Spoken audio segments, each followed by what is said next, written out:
үзінділеріне қарап отырып айтуға болады. Тағы неге ерекше қарады? Клиент төселген керемет видео қарады, сенің үзінділерің. Тағы қандай жерге неге үңілді соңына қарай? Иттен қорықты, не? Ол ит неге үйде жүр?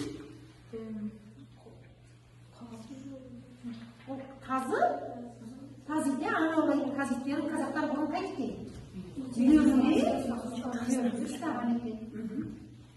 Тағы бір қандай ерекшелік бар, сол аңға байланысты осы жерде. Аңға байланысты бізде тағы аңға ұстайтын не бар осы жерде? Жаңа мысық қорқып кетті ғой одан. Оның қанаты кетіп кетті ғой. Қандай? Құс болды?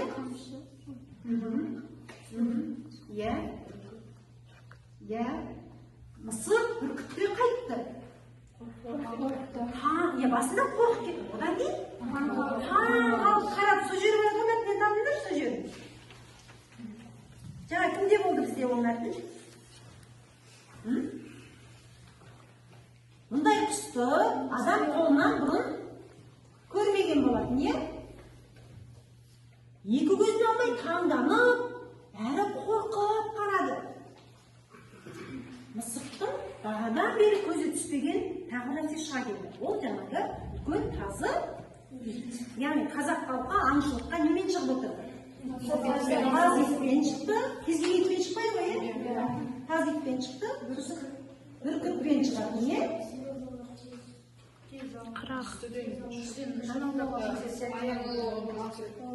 Яғни адам аяғы баспайтын жерге жылдан басып, қайтып, үстінен басып,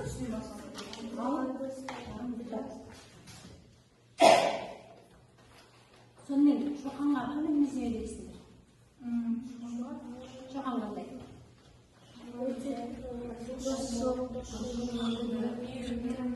Мейірімділік қай жерде болады?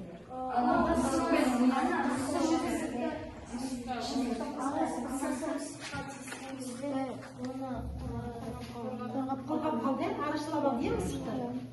Тағы да?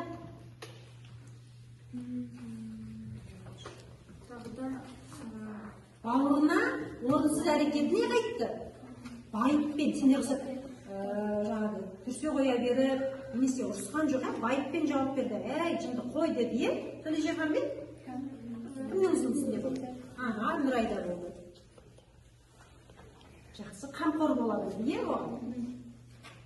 Яғни, сонымен шығармада бұл үшінші мысық деп аталуының себебі Шоқан Уәлиханов мысық деген баланың жасаған мүсіндері не қатты қызықты.